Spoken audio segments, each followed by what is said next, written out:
Rabbi इश्रह ली सदरी वयस्सिर ली अमरी वहलुल उक़दतम मिन लिसानी यफ़क़हू क़ौली। अस्सलाम वालेकुम, डॉक्टर सनिया Bashir here, consultant diabetologist institute of diabetes टेलीकेयर। उम्मीद करती हूँ कि आप लोग सब खैर खैरियत से होंगे और यकीनन शुगर के साथ अपनी ज़िंदगी को बेहतर से बेहतरीन बना रहे होंगे। जैसे कि आप सब लोग जानते हैं कि हम बहुत ज़्यादा अपने प्लेटफॉर्म पे, डायबिटीज़ टेलीकेयर के प्लेटफॉर्म पे हम खुराक के हवाले से बहुत ज़्यादा बात करते हैं।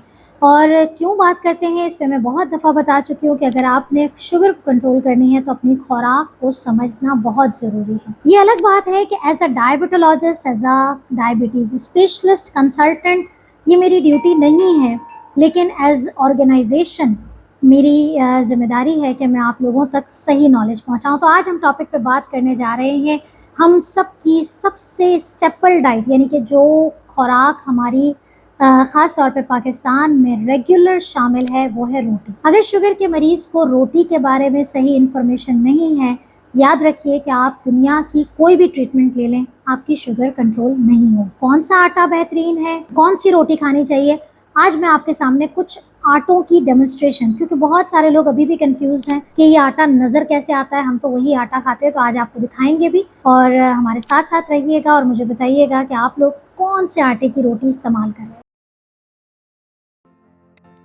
अच्छा जी, इस वक्त मेरे सामने बहुत सारे आटे मौजूद हैं और मैं चाहती हूँ कि मैं आप लोगों को दिखा सकूँ, समझा सकूँ, ताकि आप लोगों को ये बात क्लियर हो कि अगर आपने अपने घर में रोटी बनानी है तो कौन से आटे की बनानी है। अच्छा देखिए, ये बात कि बेहतरीन आटा कौन सा है, इससे भी पहले मैं आपको बताती चलूँ कि हम सबके घरों में जो सबसे ज़्यादा इस्तेमाल होने वाला जो आटा है वो है गंदम का आटा। अब गंदम के जो आटे हैं वो मुख्तलिफ शक्लों में आपके पास सुपरमार्केट में अवेलेबल होते हैं। आप पैकेट्स खरीदते हैं और आपके पास जो है वो चक्की से भी आटा आता है। अच्छा, अगर तो आपने गंदम का आटा खरीदना है तो दो चीज़ों का बहुत ज़्यादा ख्याल रखना है। सबसे पहले तो देखिए, एक आटा मिलता है इस शक्ल का, आप ये देखिए ये किस कदर नरम आटा है, इसके अंदर किसी किस्म का फाइबर नहीं है।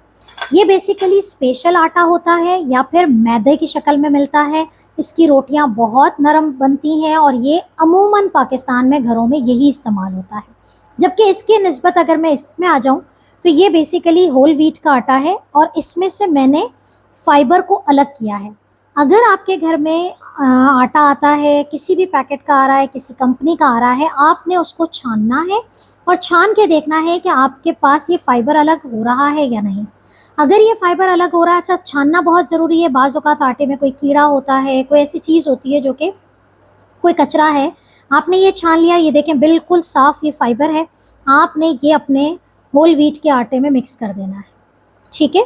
और ये आटा जो है, अब ये आपका जो है बेसिकली इसे हम कहते हैं आमतौर पे ये भूसी वाला आटा है। अच्छा, ये स्पेशल आटे में मिक्स नहीं करना है, आपने चक्की वाले से कहना है कि हमें ये भूसे वाला आटा दें और ये भूसे वाला आटा भूसा निकाल के आपने अलग करना है, साफ़ कर लेना है और फिर वापस आपने अपने इस गंदम के आटे में दोबारा मिक्स कर देना। अब आप ये देखिए, ये आपका हो गया चक्की का आटा, भूसे वाला आटा, लाल आटा। इसकी अगर आप सुबह दोपहर शाम एक रोटी खाते हैं तो हमें कोई एतराज़ नहीं होता। लेकिन दूसरे एंगल पे हमारे पास वो लोग आ जाते हैं कि जिनकी गंदम से, चाहे वो किसी भी किस्म का गंदम का आटा खा लें, उनकी शुगर बहुत ज़्यादा स्पाइक करती है। अगर ऐसी सूरत हाल है तो फिर हमारे पास दो दूसरे आटे आते हैं, जिसमें सबसे ज़्यादा जो बेहतरीन आटा है वो ये है और ये भी मैं आपको दिखाती चलूँ क्योंकि यहाँ पर भी कन्फ्यूजन्स हैं। ये है जौ का आटा। अच्छा, अगर आप इसे थोड़ा सा जूम करके देखें ना, मेरी कोशिश है कि मैं आपको दिखाऊं, इसके अंदर भी आपको छिलका मिलेगा। तो ये जौ का आटा है और ये भी रिफाइंड नहीं है, ये भी चक्की से ही आया है और इसके अंदर आप ये देखें तो आपको ये छिलका नज़र आ रहा है। ऐसा जौ का आटा सबसे ज़्यादा बेहतरीन आटा है शुगर के पेशेंट्स के लिए। इसके शुगर बढ़ाने की सतह भी बहुत कम है और इसका ग्लाइसेमिक इंडेक्स कम, ग्लाइसेमिक लोड कम, इसके अंदर फाइबर ज़्यादा। अगर आप इस जौ के आटे की रोटी बनाते हैं, आप इस जौ के आटे को, मैंने लास्ट टाइम भी बताया था कि अगर आपने ये 2 चम्मच अपने 2 अंडे की सफ़ेदी में डाल के सुबह का नाश्ता तैयार किया तो इससे ज़्यादा बेहतरीन नाश्ता कोई नहीं है। अच्छा, अगेन बहुत सारे लोगों की भी डिस्पाइट ऑफ हैविंग के जौ के आटे की जो शुगर लेवल है वो सही होता है, नॉर्मल होता है, इसका कम होता है, इसके अंदर शुगर बढ़ाने की सतह कम है। इसके बावजूद भी बहुत सारे लोग अपने आटे को चेक करें, कहीं बहुत ज़्यादा इसके अंदर कोई रिफाइंड आटा तो मौजूद नहीं, इसके अंदर मैदा मिक्सिंग तो नहीं हुई हुई। तो ऐसा अमूमन होता है क्योंकि इस आटे को गूंदना, इसको बेलना और इसकी रोटी बनाना बहुत मुश्किल काम होता है।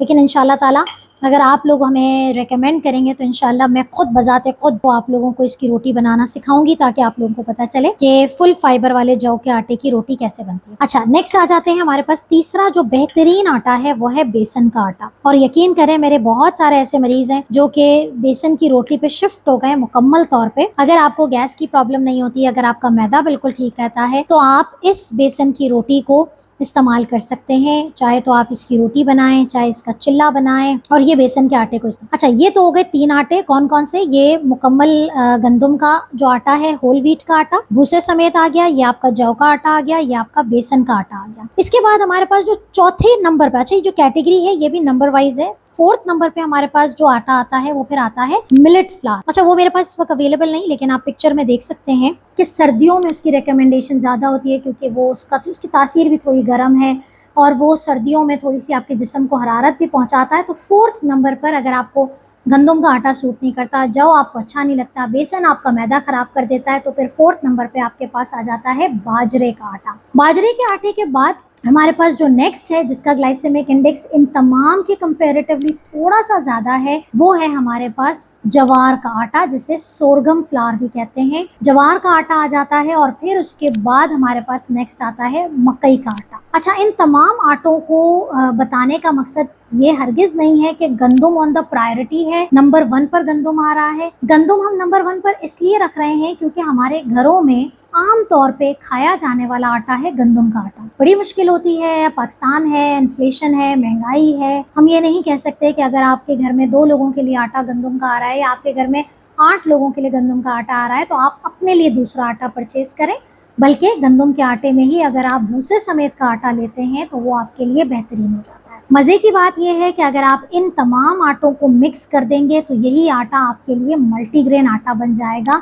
और ये बहुत ज़्यादा बेनिफिशियल हो जाएगा, जिसपे मैंने बहुत डिटेल में वीडियो भी बनाई हुई है और मल्टीग्रेन आटे की रेसिपी भी आप लोगों के लिए शामिल की है। अगेन बता रही हूँ, ये मेरा काम नहीं है, लेकिन मेरी जिम्मेदारी है as an organization, as a इदारा डायबिटीज़ टेलीकेयर के प्लेटफॉर्म से, कि हम आपको सही नॉलेज प्रोवाइड करें। तो आप कौन से आटे की रोटी खाते हैं, याद रखिए रोटी खानी एक ही है। मुकम्मल अनाज की रोटी भी एक ही खानी है, इसलिए क्योंकि वो खाई ही एक जाती है, इससे ज़्यादा वो उतर ही नहीं सकती। बहुत ज़्यादा फाइबर होता है, बहुत ज़्यादा एनरिच होता है, लेकिन अगर आप खाना चाहें तो आप 1 से 1.5 रोटी खा सकते हैं, अदरवाइज इससे ज़्यादा की इजाज़त नहीं है।